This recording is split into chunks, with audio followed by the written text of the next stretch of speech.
Those of you that don't know Greg, he's a foraging chef. I'll say that again, a foraging chef. Who knows what a foraging chef is? The clever people. Nice, nice, nice. So Greg is really incredible what he does. He's also the head executive chef at La Residence in the Franschhoek. I've been there last year. It's phenomenal. He's also a doubled author, published author. And what's incredible about today, Greg, can I ask you just to lift up that little snappy chef? You'll see it over there. This class is making history because we are giving one of those away today. How incredible. This is the criteria. Your CVC number, your credit card. I mean, it's basics, guys. Isn't that what happens in Joburg? Your CVC number, your credit card, your side business. No, I'm kidding. We're not about that. We're all about conscious living and being authentic and honest. This is the criteria for today. While you're busy cooking, Greg is going to go around and he'll be researching, researching, checking you out about how you do. At the end, this is what's going to happen. He will have a look to see if it was him making it, no pressure. If it would come out that way. So I urge you to watch everything he does.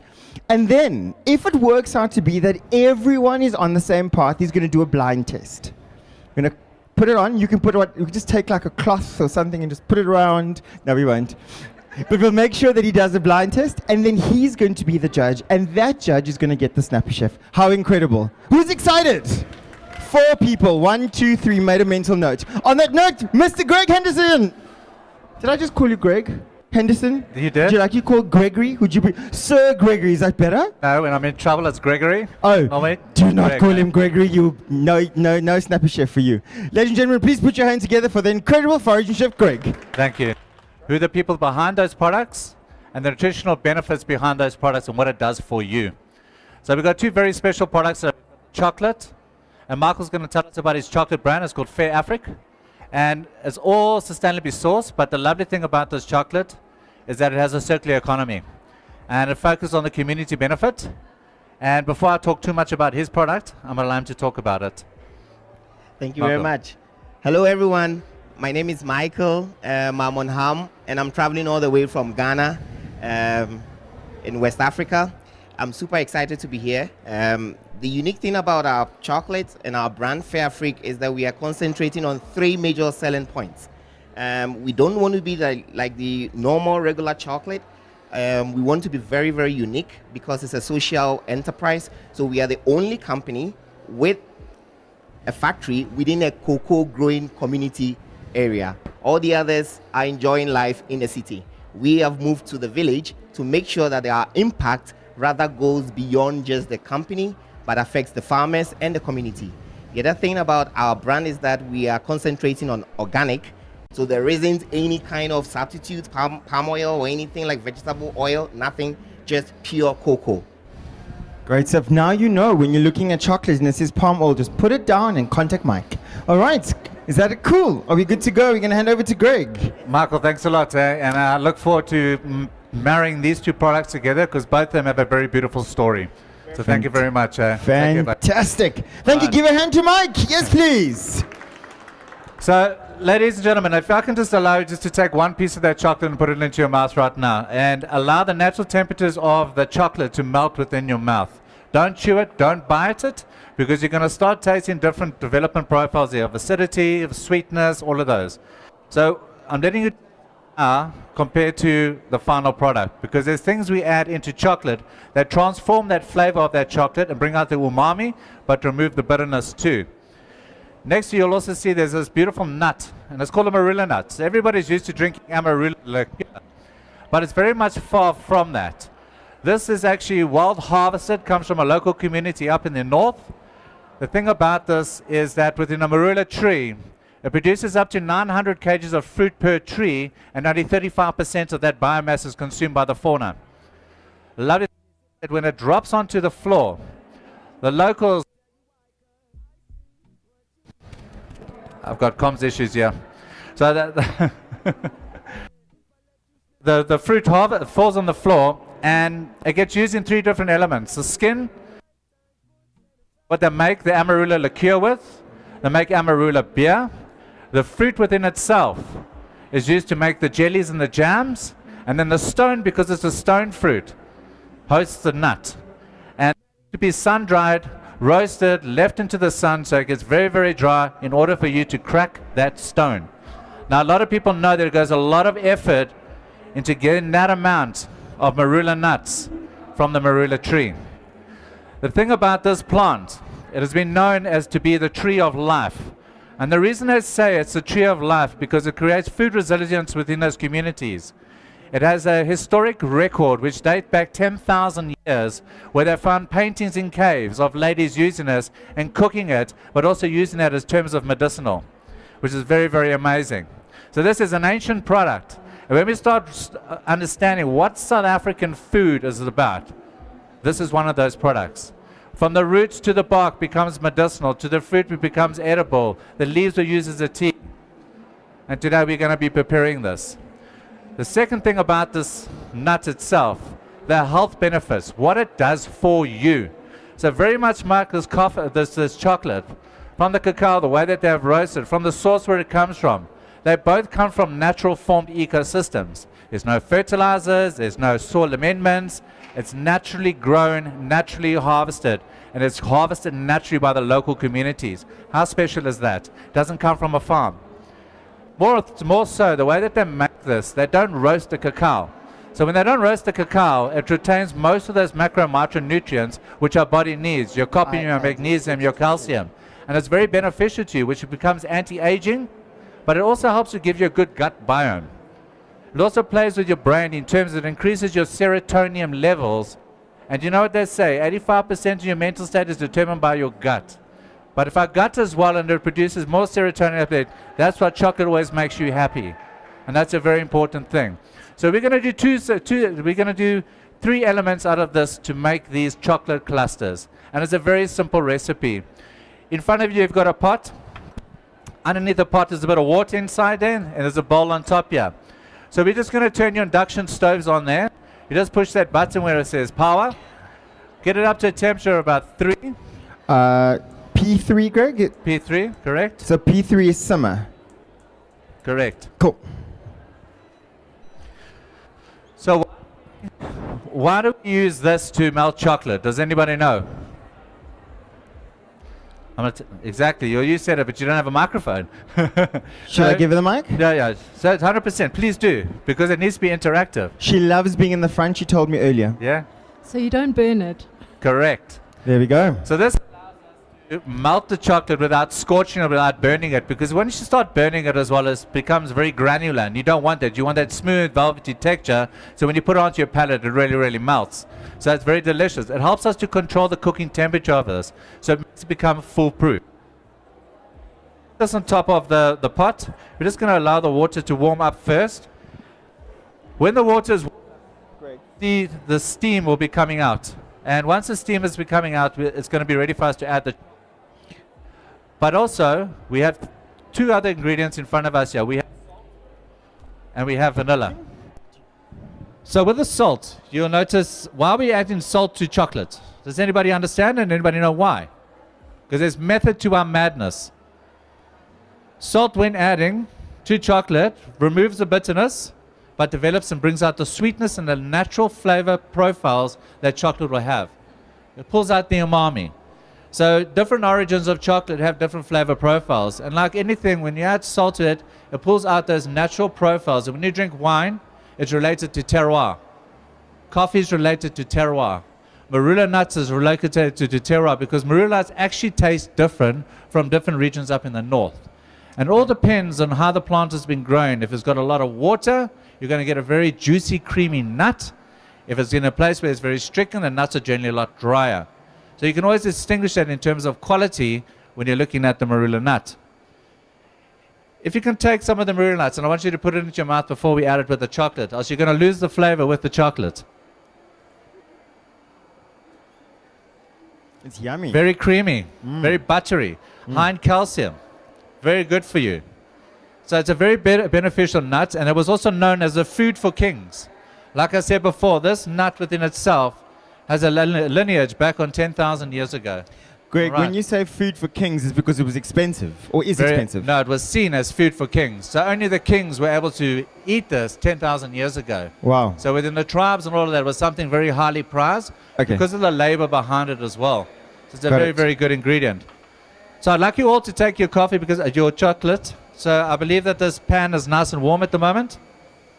And we're just going to add your chocolate inside. There we go. If you don't mind. The next thing we're going to do, we're going to add the vanilla paste.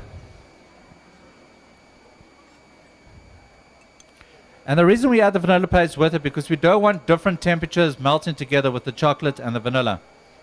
Why is that important, Greg? Because then it will solidify it. So you'll see when we add the nuts to it, it's going to bring it together and it's going to cluster it. And that's how we make the clusters. Below everything you're going to see, you've got a blue little silicone spatula next to you. And you've also got a napkin next to you as well. And that's just to protect your hands. So when we hold the bowl, just to turn the chocolate, we don't burn ourselves.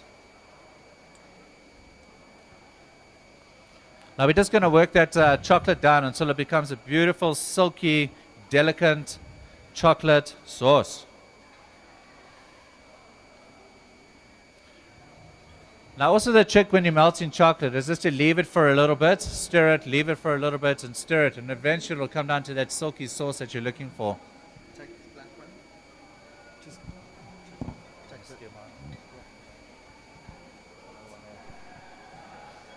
All right. Spatulas are sorted out. Greg, do you want to have a mosey look around just I to see do. that the thing's okay? I do you do. want me to turn that? I Do you do. like me to multitask? Please, if you don't mind. So, folks, with your bowl, it's good to keep your sides clean the whole entire time. So, you centralize your chocolate the whole entire time while you're melting it. So, Bjorn's going to be so kind so that I can walk around, and he's going to help me do that. Cool. Stephen, if you give us some music, that'd be lekker.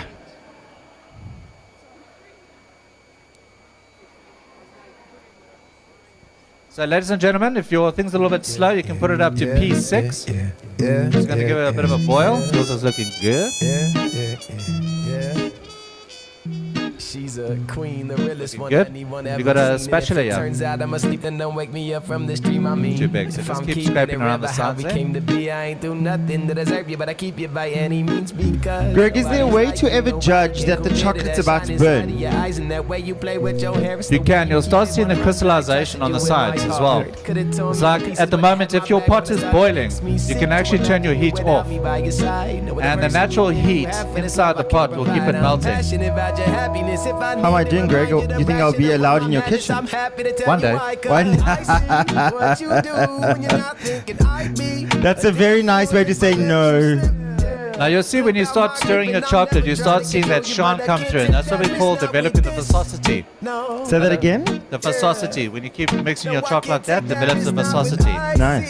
Do you want to take over? I do. Thank you, kind sir. You're welcome. Okay. So I'm going to take the chocolate off now, and I'm just going to take it off the heat, and I'm going to just let it temper down to a lower temperature so I can add the next ingredients. The next ingredients we're going to add the salt. And remember, the salt is there to bring out those umami flavors, and just melt them in and give it a good mix. You did tell me you like to be in the front. It's your favorite position. At least you're having fun, I hope. So I'm just going to do a walk around, and I'm going to show you guys what mine looks like, and we're going to compare it to one another. The hard part is done. So now we've got these beautiful Marula nuts, and generally what you can do, you can toast them a little bit as well, which is going to give them more roasted profile. But obviously the creaminess, you don't want to lose that creaminess by adding too much roasted profile to that. So what we're going to do, we're going to take the nuts, you're going to pour them into your container on the side, and then we're going to start folding them in. Just see, I put them on the side there, then we slowly start folding them in.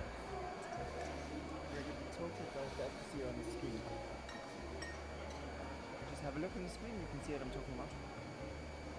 So the camera's that side. There we go.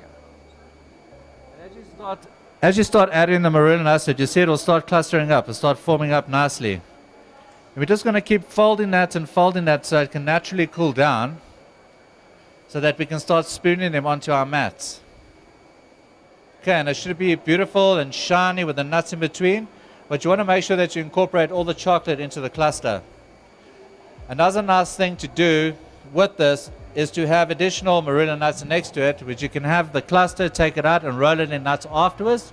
We'll give you 2 types of textures, but this way is a lot more simpler method for you to enjoy at home.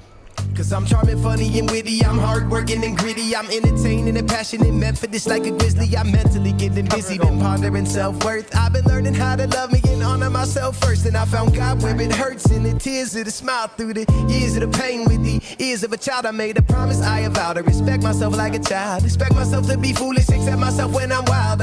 So, ladies and gentlemen, what we're going to do now, everybody's done a great job, by the way, just letting you know. No pressure, no pressure. Snappy, snappy. So everyone's got a tray like this, and there's also a plastic mat that's on your table. I need you to take that plastic mat and put it onto the tray.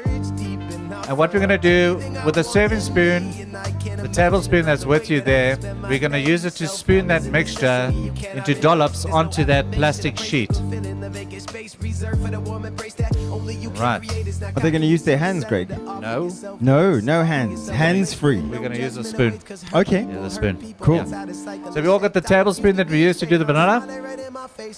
That vanilla is going to allow us to portion control it, so we get equal quantities of the chocolate into dollops to make the clusters. I've also got this magical fridge behind me right now, which is going to set the chocolate for us quite quickly. But it's a very, very, very, very healthy chocolate cluster, so you don't have to have any guilt while you're eating it, because it's good for your body. So I'm going to come past each station. I'm going to show you, demonstrate a dollop in front of you, and then we're going to dollop these on your plastic sheets. It's going to be a lot easier for me to do that for you. And just remember, there's a little minor major prize to win. No pressure. Leave me, cause I'm so sorry for the way things went down. You deserve a king and I'm not wearing no crown. There's tears welling up in your eyes, and I'd be lying through my teeth if I told you I was surprised. What did I think? Greg just busy plating. Oh, Greg, when I see that, I always feel like the kid who just wants to just take it off and just... What did you say? Then you must be the kid. Mm-hmm. Yum. Greg, it looks so great. You swear you do this professionally. I saw it on TV once. What, YouTube or TikTok?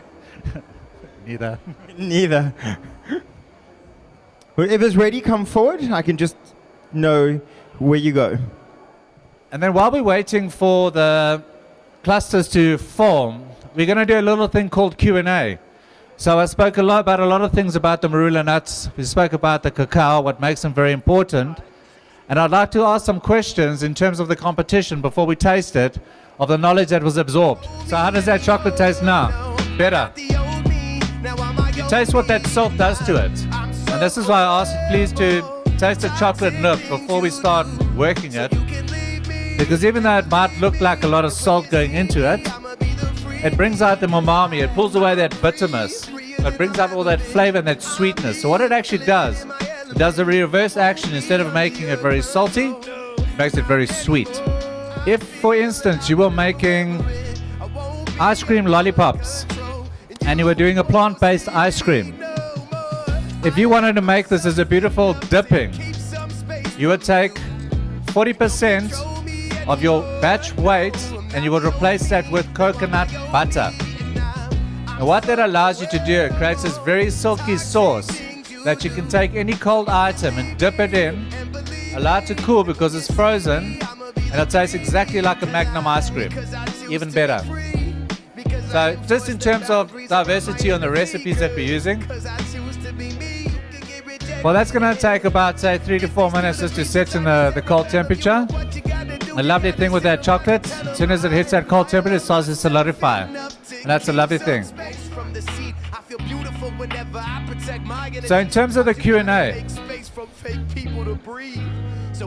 can anybody remember how much fruit does a marula tree produce? You can just put your hand up. How much, ma'am? Fantastic. And out of 900 kgs of that fruit, how much is used by the natural fauna? 35%, correct. Well done. We've got a clever class happening here, Greg. So always listening to what people talk about. Sometimes people listen to the knowledge and walk away and don't understand it. I'd love for people to remember this and to apply it. With the marula nut in itself, when you look at the skin of the marula fruit, what do they use that for? I can't take that risk. Not when I see what you do. Correct, fermenting it into liqueur. Then the fruit pulp If I let you slip. into a jelly. Then the stone fruit is eventually what we get, the nut. Now remember the nut within itself, when you're making the jelly, hosts a membrane around that stone that is high in pectin. And when you're making jams and jellies, pectin is something you're always after the whole entire time. And when they're making that jelly, they really boil that stone down to extract all that pectin, but it also helps within the drying process of that stone to crack it to get the nut. So it's a very important thing to remember, that the entire process is beneficial to the fabrication of the final product. The cacao within itself, both of them host very similar health properties, where they are anti-aging, they're both mood improvers, and when you start looking what COVID did to a lot of South Africa as well, people were suffering from PTSD, suffering from stress, from losing jobs, all of these things. This is one product there that can really start changing people's moods, but in a more natural way, as opposed to having chemicals, alternatives, all those things that we need in terms of recovery from the PTSD and the stress that we all went through from COVID. The lovely thing about both of these ingredients, they both develop serotonin in your brain. But like the cacao here has a special compound called anodyne. And what anodyne does, it helps your brain receptors merge for happy thoughts. So when you're eating chocolate, you always see when someone's eating chocolate, they've always got a smile on their face. That's the reason we've got a smile on our face, because it's got all the right receptors, but also makes you younger too. And by not roasting cacao beans, it retains all those natural nutrients that our body needs, that our body loses through different processes, that now we can retain it by doing something that's very sustainable but highly nutritional. When you combine them both, we've got what we got, a superfood. Okay. And a superfood is so good for you. Greg, having said that, or adding to what you're saying, that assumes that you're not using a low cocoa that's infested with sugar. Exactly. And that's why I wanted to bring Mark here to talk about his product and the processes, because those cacao beans are harvested from the jungle, which are growing in a natural formed ecosystem. They grow there naturally. The marula nuts come from a natural formed ecosystem. There's nobody doing anything to that plant. Annually, they're doing what they're supposed to do. Between February and March, they're developing that fruit. The rest of the year, they're dropping, they're drying down, and the people are fabricating it now. That's why on the menu today, I put the marula nuts on, because it's something that they have available, and they're busy cracking those nuts because it's gone through their 3-month period where they've been able to dry them. So we've always got to think about seasons and how we work with those products within seasons. But there's that saying, you are what you eat. And if you eat the right ingredients within your diet, you become a happier person. Happier people make happier things happen. We walk away from violence. We look at alternatives, or people are looking at it in terms of their own diets. When you start eating the right foods, your community becomes a better person too, because you're now supporting socio-economic value. And that's why you're known as the foraging chef. Exactly. So just a little bit on that, and this is one product that I focus on. So over the past 15 years of my career, I've been traveling the 9 biomes of South Africa. And if everybody doesn't know what a biome is, it's a certain region around Southern Africa that hosts a collection of unique food systems. And within 9 biomes of South Africa, we have 9 different cultures that relate back to those biomes with 9 hidden food systems. And what grows within those food systems is what we call indigenous ingredients that can only be found in Southern Africa. As a chef, it's been our goal to start developing those true flavors and putting those true flavors back into our restaurants, because a lot of the stuff that people perceive as South African foods is based on heritage and based on colonialism. It has a very sad past. Wow. So we're looking at a more better way to bring those foods back into our food system, but to also get people to start tasting something very unique. So when you start tasting true indigenous ingredients prepared in the correct form and the correct method, you start unlocking a new culinary destination globally, which is going to become South Africa. Okay. So our clusters should be ready. So we're going to start issuing out everybody their clusters. No, they're ready. Oh. So I'm going to leave the order to Bjorn because he is the master of that. He's the stock controller. When I searched deep and I found everything I want in me. But Now, next to your stations, you'll see you've got some containers. And the containers are there for you to pick your clusters up and to put them into your containers, because you know what? You get a little gift to go home. Now, while we've got a bit of time, I want to talk about this book of mine. It's called The Strandveld. And we just spoke about the 9 biomes. The Marula fruit comes from a region called the Lowveld. And these ones particularly come from the Greater Kruger region. And the Greater Kruger region is a very special place because it holds some of the largest biodiversity of tree fruit in Africa. And it's those products that we are missing within our restaurants, we are missing within our diets, and they're becoming forgotten. Then we start thinking about things like the Lowveld chestnut. We start thinking about things like the monkey orange. We start thinking about the African mangosteen, which has a lineage back to David Livingstone. But it's also a borderline crop. So countries like Mozambique, Botswana, all of that, there's a transversion of those ingredients there, which is very, very important.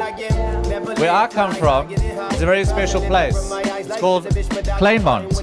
And in Kleinmond, it's I live in the heart of a Koekelberg biosphere, and it is a floral kingdom. And it holds the largest biodiversity of flora in the world. We have close on 3,750 different edible plants, roots, tubers, berries, fruit that we find within that region. And that's why I created this book called The Strandveld, because I work very close with the indigenous communities which are known as the Yamakwa. So the Yamakwa were the strandlopers, as we know it in modern times, and they were responsible for their livelihoods about living along the coastline, but also foraging daily, but also being nomadic. So they moved with seasons. They used to come inland, move along to the east, but they were pastoralists as well. And around Southern Africa, there's a lot of ingredients there that we don't even know of anymore, but they also become endangered. So the more knowledge we have about this, it creates more education on their purpose and why they are so important. When we can start transforming the agricultural system to a more regenerative environment, we can start re-establishing a more food resilient community. And that's a lovely thing. So please have time, have a look at my book. It's very interesting. There's things like the buku that smell like honey. And I have also a talk where I'm talking about the forgotten crops of Southern Africa. And before I came here, I went and I did a walk, a 25-minute walk, and I found 5 different species of wild asparagus. So the purpose behind that, within a 25-minute period of me walking into the veld and looking for ingredients, I had a diversity of ingredients to cook something. People look at foraging and they say, oh, he's just putting a leaf on top. No, we don't do that. We're looking for food. We're looking for food. We're looking for flavor. We're looking for medicine. So it's very diverse in that matter. And I'm hoping you guys have tasted your clusters yet. I can see Bjorn's probably eating everybody's at the moment. But if you have your cluster at the moment, I want you to taste it for me, please. The nice thing about this, you don't have to feel guilty when you eat it, because it is healthy for you. But like everything, and especially indigenous foods, it's about everything in moderation. We have to eat less to benefit more from it. Our diets today are based on a consumption that we eat a lot of food because our bodies aren't getting the nutritional benefit from the current foods we're eating. Now the Marula nut within itself is going to give you everything. You're going to feel great tonight. The way the chocolate has been sourced, you're going to feel great, and it's been grown and harvested and it hasn't been roasted. Happy. You know what I mean? It's a natural high, if you want to call it that, you know? And that's the thing about chocolate. Chocolate makes you happy. And I can see you all getting happy now. Look at you. So what's happening to you now is actually natural, you know that, eh? It's called serotonin. And your serotonin is bouncing off your brain now and has brought your brain receptors together. Always. You don't need vino for that either. It's very good, Greg. It tastes like more. Thank you. Well, ladies and gentlemen, that is a chocolate Marula cluster. And thank you. So my judging, I did my own criteria in my head, to be quite honest with you, because to judge on flavor profile, that's why I was asking the Q&A. Because I wanted to see where the knowledge was coming from and who started remembering things. Because to me, that's very important. Because what you learn today is something you must go home and you must apply and make it again. Support Michael and his chocolate brand. Get some chocolate there, take it home. There's another lady down the road here who's got a stand here. Her name is Simpiwe Sitole. She's got a company called African Marmalade. And she is doing tremendous work with his communities, trying to source his ingredients so that we can get them through to a market where more people have access to it. All right. So if you've got time, go speak to these people. They're amazing people. All right. But thank you, and I look forward to judging everything. Right. So if you could make it as practical as possible, the way we know it's been set, it was you were able to lift it off, it didn't break, you were able to put it into your takeaway bowl, and I'm assuming you're going to share it with your bestie, because who wants to feel happy alone? Never. So then Greg will walk around. Happiness. It's going to make me stop talking. I'm like, oh, la, la, la, la, la, la, la, la. That's happening. Bella Signora. I have to go soft because there's so many other people around. So I know who the winner is. Oh, I love it. All right, ladies and gentlemen, this is the moment. So I always say there's nothing worse than celebrating quietly. That's like being happy alone. So if you have one of these, I want you to turn it around. If you don't, come fetch one here. And we're going to do a drum roll. And I'm going to do a little video as Greg announces it. Because then we can actually send this on to Snappy Chef and say, please give us more for the years to come. Is that a good thing? Yeah. Oh, thank you. I'm so glad there's one excited person. So what Love it. So what I'm actually going to do, it's not going to be who won. I'm going to walk around. Whenever I put this book down, is going to be the winner. The nice thing about it, they get to take this book home too. Wow. All right, so it's a little something me too. Here we go. Here we go. Following, following, following, following. I will follow you. Yes! Well done! Fantastic. Congratulations. You have won one of these Snappy Chefs. How incredible. If you could lift those pans. It's one of those and you are the winner. Congrats. Well done. Woohoo! Now I'm going to tell you now why. Because it's all good to choose somebody, but I'm going to tell you now why. They were innovative, but they were also thieves. Okay? Because what they did, they didn't just make the normal one that we did. They were innovative. They took some of the nuts from the station behind and they sprinkled on top of the additional with salt. And you gave them that idea as an example, Greg. Exactly. So when I was asking questions, there was a few people that were answering. Yep. They were one of the people that gave most of the answers as well. And I congratulate you for that. Mazel tov. And I want to say thank you to every single one of you for coming and having a little bit of happiness with me today. Yay, fantastic. And I can't to come forward so we can take some pictures. Happy days. Thanks, Stephen. Hit up the music. Guys, I just want to say thank you for this incredible audience that you've been. High five the person next to you and say, happy Friday. Look forward to seeing you in the next Masterclass.